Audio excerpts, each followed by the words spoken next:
All right, welcome everyone. Let's dive into Takamaka rum today. Ooh, Takamaka. I'm excited for this one. Me too. I've been wanting to talk about this for a while. We've got these really cool blog posts by Thomas and Allan from Whisky.dk.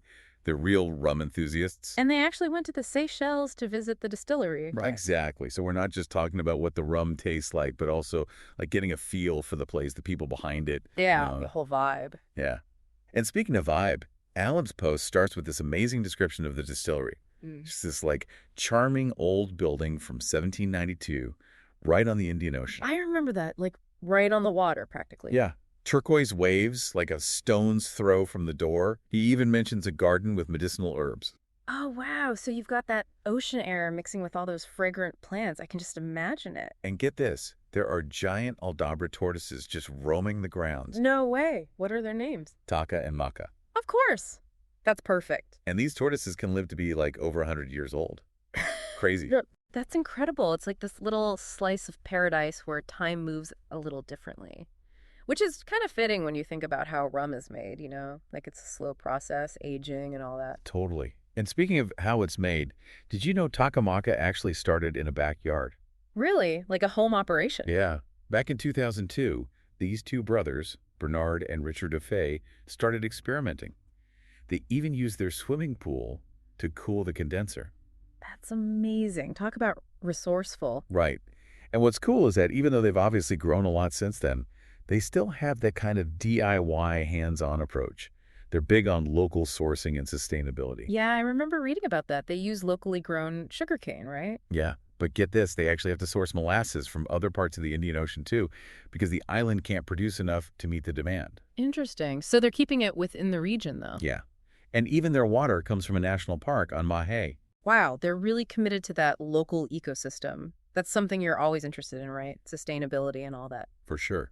It makes you think about how those choices, like sourcing local ingredients, might affect the final product. Yeah, like can you taste that sense of place? It's a cool idea. Okay, ready for this?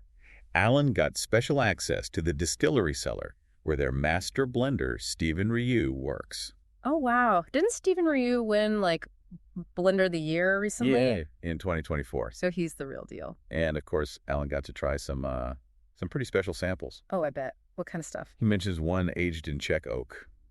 Czech oak. I mean, how often do you hear about that? It's pretty unique. I mostly hear about American or French oak when it comes to aging spirits. Right. I'm really curious how that Czech oak affects the flavor. It definitely sounds like Takamaka is willing to experiment and try new things. Yeah, they're not afraid to push the boundaries a little. Okay, so we've talked about the distillery itself, the people, the whole vibe, but now let's get to the good stuff. The rum. I'm ready. Let's hear what Thomas has to say. Thomas does a great job breaking down his tasting notes by rum type. So are you ready for a taste bud journey through the world of Takamaka?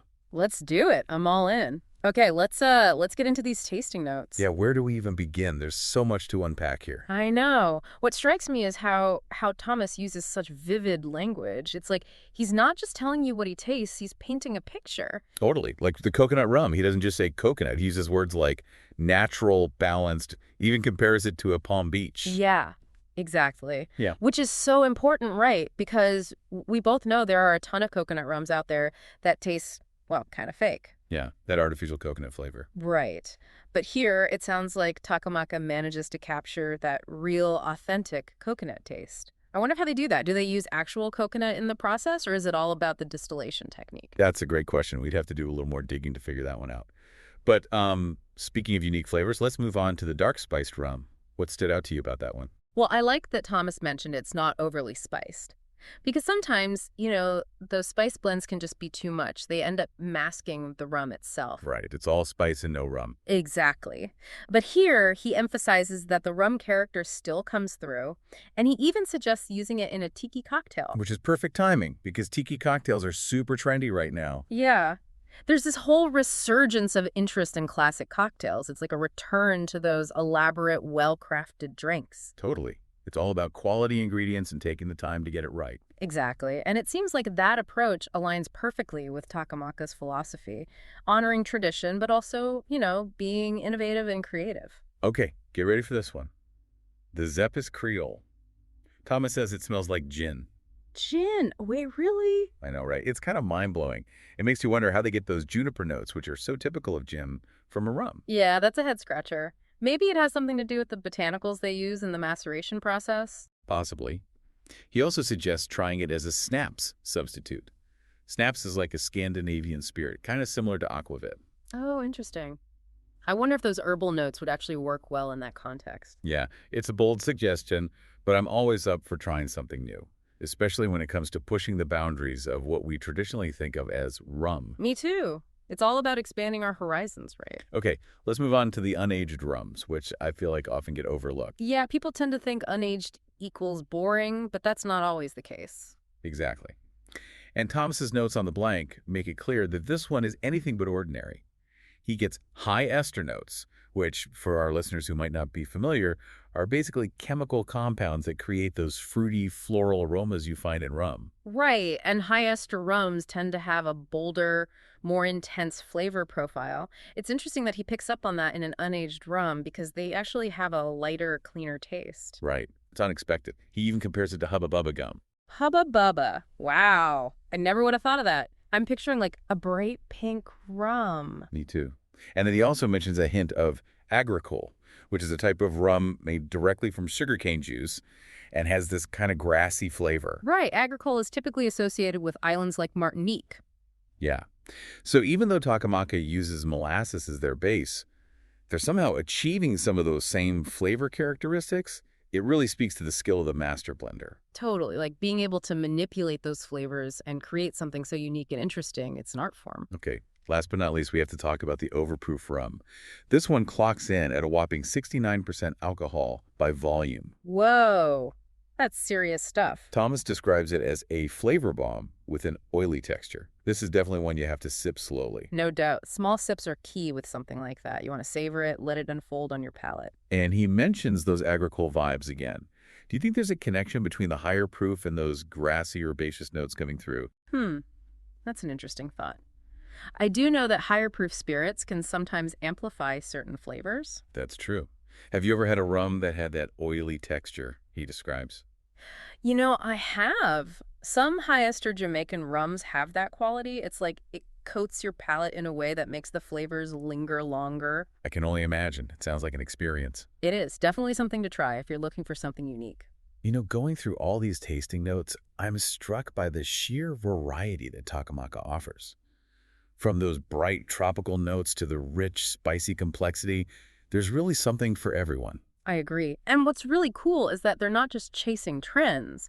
They're really showcasing the unique terroir of the Seychelles. Exactly. It's Yeah. not just about making good rum. It's about making rum that tells a story, that captures the sense of place. And I think that's what makes Takamaka so special. Man, after hearing all about those tasting notes, I am seriously ready to try some Takamaka rum. I know, me too.